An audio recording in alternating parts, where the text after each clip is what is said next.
আসসালামু আলাইকুম প্রিয় দর্শকবিন্দু। এই যে আমরা এই দিক দিয়ে আপনার মেন রোড থেকে আমরা এই দিক দিয়ে এই শিলাদেবীর ঘাটে এইমাত্র পৌঁছাইলাম। আর ওই যে দেখেন আমার পিছনে ওই যে ওই কর্নারে ওই জায়গাটাতে ওইটা হচ্ছে আপনার গোবিন্দ ভিটা আর কি। ওই গোবিন্দ ভিটার বিপরীত সাইডে হচ্ছে এই শিলাদেবীর ঘাটটি। তো গোবিন্দ ভিটায় আমরা একটু পরে যাব। তো আসুন আমরা শিলাদেবীর ঘাট সম্পর্কে সামান্য কিছু জানার চেষ্টা করি। শিলাদেবী বিভিন্ন বই পুস্তকের মাধ্যমে আমরা জানতে পারি। শিলাদেবী অনেক জায়গায় লেখা আছে যে রাজা পরশুরামের মেয়ে, আবার কিছু জায়গায় লেখা আছে রাজা পরশুরামের বোন। তো যাই হোক, রাজা পরশুরামের বোন এই মতটাই প্রসিদ্ধ, আমরা এই মত অনুযায়ী জেনে থাকি। কিন্তু কিছু জায়গায় দেখা গেছে যে রাজা পরশুরামের মেয়ে হিসাবে তাকে উল্লেখ করা হয়েছে। যাই হোক, এই শিলাদেবী ইনি এই ঘাটে এসে, এই যে দেখেন আমার পিছনে যে ঘাটটা দেখতে পারতেছেন, এই ঘাটে এসেই তিনি কি করে, রাজা পরশুরামের যখন মৃত্যু ঘটে বা মারা যায়, এই সংবাদ শোনার পরে তিনি এই দুঃখটাকে সহ্য করতে পারেননি। তিনি এখানে এসে জলে ডুবে নিজের জীবন বিসর্জন দেয়।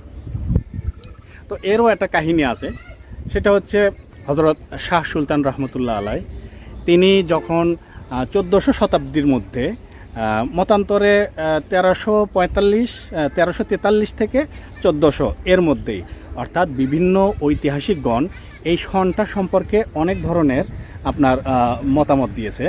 তো প্রসিদ্ধ মত হচ্ছে আপনার 1343 খ্রিস্টাব্দ। এই সময়ে হযরত শাহ সুলতান রহমতুল্লাহ আলাই তিনি তার সফর সঙ্গীদেরকে সঙ্গে নিয়ে এই পণ্ডবর্ধন নগরী বা মহাস্থানে আবির্ভূত হয়। ইসলাম প্রচারের উদ্দেশ্যে তিনি এখানে আসেন। তো তিনি এখানে আসার পরে রাজা পরশুরামের সেনাপ্রধান, তারপরে তার মন্ত্রী, উজির, নাজির, এই সমস্ত কিছু লোক আর কি ইসলাম ধর্ম আস্তে আস্তে গ্রহণ করা শুরু করে। তো এই সংবাদ শোনার পরে রাজা পরশুরাম ক্ষিপ্ত হয় এবং হযরত শাহ সুলতান বলখি রহমতুল্লাহ আলাইহির সঙ্গে যুদ্ধে লিপ্ত হন এবং তিনি রাজা পরশুরামকে পরাজিত করেন এবং পরাজিত করার পরে তাহাকে হত্যা করা হয়। এই হত্যার সংবাদ শোনার পরে তার বোন শিলাদেবী এই ব্যথাটা সহ্য করতে পারেননি। তিনি তার নিজের জীবনকে উৎসর্গ করে দিয়েছে, আত্মহুতি দান করা আর কি, পানিতে ডুবে মৃত্যুবরণ করা। এই মৃত্যুবরণ করা হয়েছে এই জায়গায়, এই সেই ঘাট। একটু ভেবে দেখেন যে এই জায়গাটা সেই জায়গা, যেই জায়গা আপনার অনেক প্রশস্ত ছিল। এখানে লঞ্চ, ফেরি, বিভিন্ন ধরনের বড় বড় স্টিমার এগুলো আসতো। জাহাজ ঘাটটা ওই সাইডে, একটু পাশে হচ্ছে এই শিলাদেবীর ঘাট। এই জায়গাতে আপনার বিভিন্ন ধরনের পাথর লোড আনলোড এগুলো করা হতো এবং এখানে স্তূপ করে রাখা হতো। আর এই কারণে এখানে শিলাদ্বীপ নামে এই দ্বীপটাকে নামকরণ করা হয়। এই রকম মতামত আছে যে এটা ওই শিলাদ্বীপ থেকেই আস্তে আস্তে শিলাদেবীর ঘাট হয়েছে। কিন্তু প্রসিদ্ধ মতামত হচ্ছে রাজা পরশুরাম যখন পরাজিত হয়ে তাকে হত্যা করা হয়, ঠিক সেই সময় তার বোন এখানে এসে আত্মহত্যা করে এবং এই ঘাটকে তার নামে বা তার স্মৃতির স্মরণে এখানে শিলাদেবীর ঘাট নামে এই ঘাটকে নামকরণ করা হয়। দর্শক মণ্ডলী, স্থানীয় হিন্দু ধর্মাবলম্বী ভাই বোনেরা প্রত্যেক বছরের জ্যৈষ্ঠ মাসে শুক্লা দশমীতে এবং 12 বছর পর পর পৌষ নারায়ণী স্নানের উদ্দেশ্যে এখানে একটি মেলা বসিয়ে থাকে। দেশে এবং বিদেশ থেকে ওই মেলাতে অনেকেই অংশগ্রহণ করেন। আমি চেষ্টা করব আগামী মেলাতে আপনাদেরকে ওই উৎসবটি দেখানোর জন্য। এখানেই নয়, শুধু যে কোনো ঐতিহাসিক স্থাপনা দেখার জন্য যখন আপনারা আসবেন, একটু সময় হাতে নিয়ে আসবেন। আসার পরে সেখানে সুন্দর করে বসবেন এবং স্থির মস্তিষ্কে সুন্দর করে একটু চিন্তা করার সময় নিয়ে আসবেন হাতে। এখানেই যখন আসবেন, একটু সকাল সকালে আসবেন, এমনিতেই মোটামুটি ফাঁকাই থাকে, তারপরে একটু সকালে আসবেন।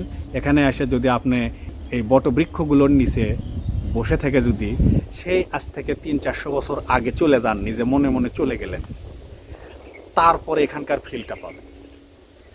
আপনি এইরকম একটা চিন্তা করে দেখেন যে আপনি এখানে আছেন, বসে আছেন, আপনি সুন্দর করে একটু পরে হয়তো গোসল করবেন, শিলাদেবী চলে আসছে, বোঝা গেছে? এইরকম একটু ফিল নিয়ে আসবেন, তাহলে এই ঐতিহাসিক স্থাপনাগুলো দেখার মজা পাওয়া যাবে। তো এই সংক্ষিপ্ত ছিল মোটামুটি এই শিলাদেবীর ঘাট সম্পর্কে। এখন আমরা চলে যাব হচ্ছে গোবিন্দভিটা, আর ওখান থেকে আমরা চলে যাব বেহুলা লক্ষিন্দারের বাসরঘর।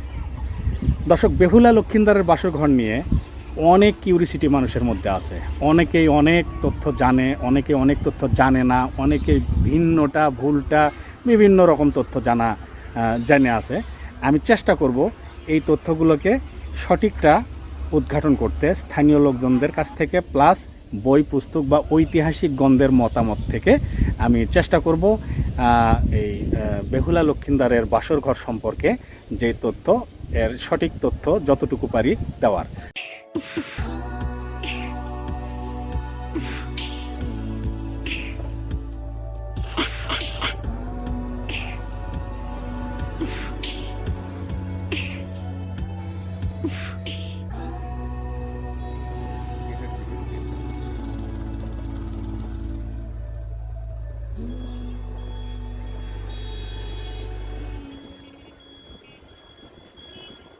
দর্শক মণ্ডলী, অত্র অঞ্চলের সকল দর্শনার্থীদের জন্য এই যে এইটা হচ্ছে পার্কিংয়ের জায়গা। এখানে সকল ধরনের গাড়ি পার্কিং করা যায়। এখানে পার্কিং করার পরে আপনাদেরকে সামনে জাদুঘর, গোবিন্দভিটা এগুলো দেখতে যাইতে হবে।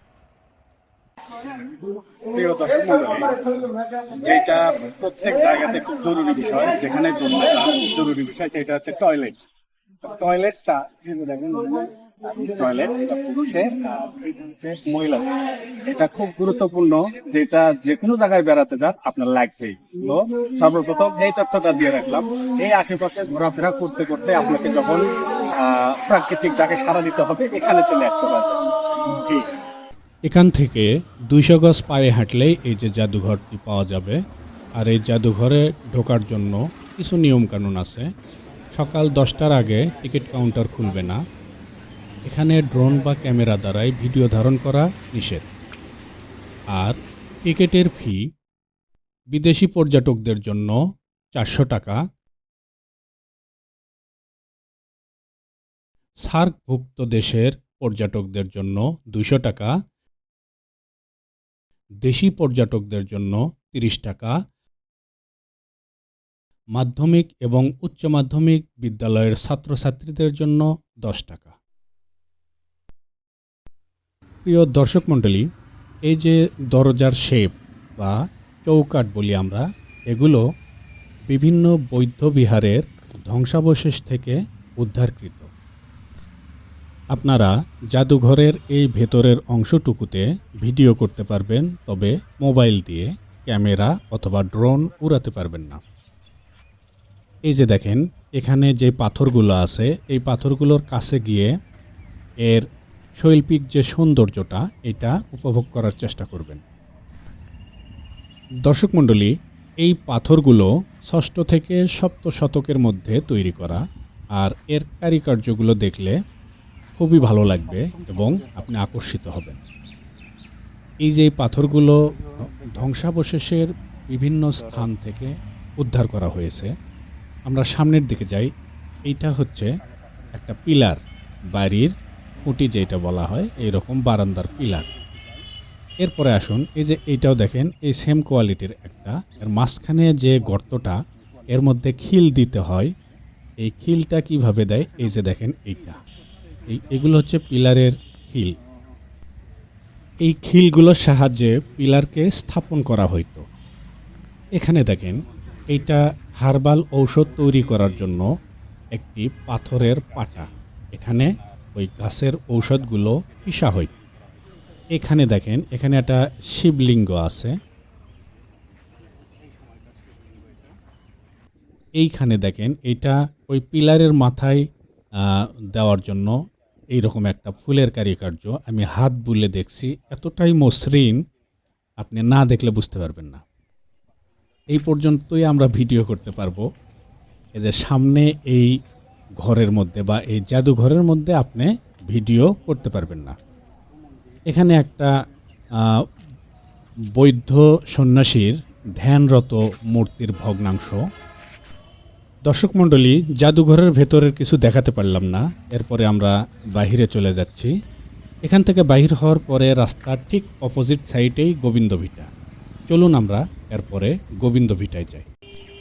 প্রিয় দর্শক মণ্ডলী, এই গোবিন্দ ভিটায় যাইতে হলে আপনাকে আবার টিকিট কাটতে হবে, তবে এখানে টিকিটের মূল্য খুবই কম।